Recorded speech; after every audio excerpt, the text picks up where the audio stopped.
This video presentation is about composer Friedrich Kuhlau.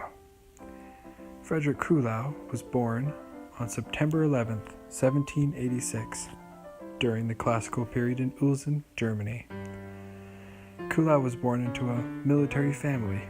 His father was a musician in a military band, and out of necessity, he often had to relocate his family. Much like how military families today are temporarily moved from place to place. When Kuhlau was 7 years old, his family moved to Lüneburg. While living in Lüneburg, he slipped on a patch of ice one day in the street and sustained an injury to his right eye, causing blindness in that eye for life. I can imagine the impact this injury must have had in his life. When he turned the age of 14, he finished his schooling and began composing in the years following. In 1804, he began to regularly appear as a concert pianist. However, at this time, he was composing music mainly for flute as well. Because of this, many people thought that he was an amazing flautist, but he could not play the flute at all. He was just composing those songs for flute to gain profit and make a living. His composing didn't last long during this time. Unfortunately, with the invading troops of Napoleon in 1810, he had to flee Copenhagen for safety. According to Robert Cummings, who wrote his biography, quote, he had completed his piano concerto earlier that year, and his performances of it helped him obtain an appointment as a non-salaried musician in the Danish court in 1812. He supported himself by giving recitals and teaching music.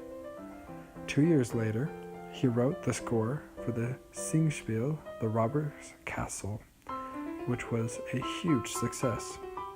Around this time, also his parents and younger sister joined him, all of whom he had to support, end quote. In 1821, Kuhlau traveled to Vienna, where he lived for a few years, and in 1825, he befriended Beethoven. They became very good friends.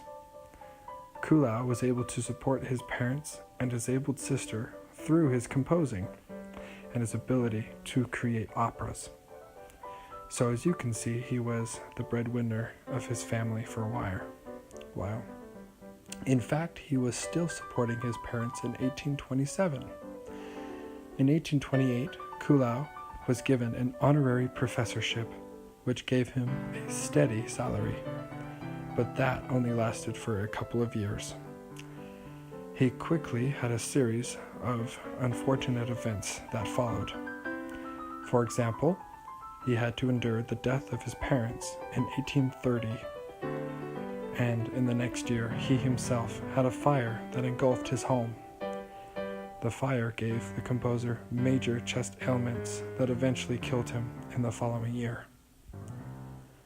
One of his major works was his Sonatina, Opus 55, number 6, in C major for piano.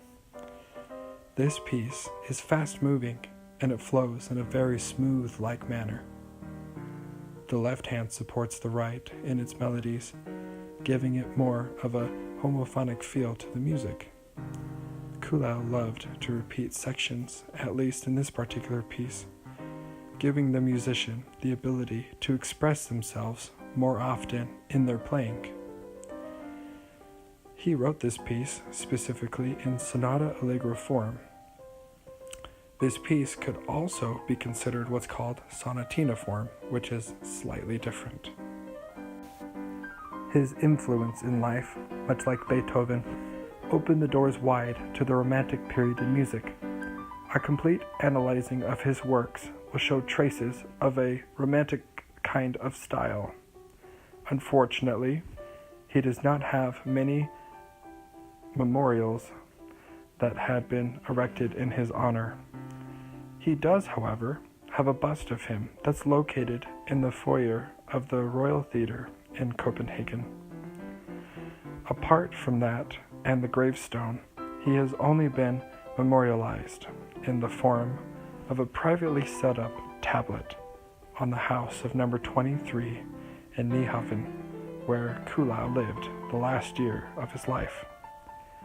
It says that here lived Kuhlau, the composer of the Elf's Hill finale.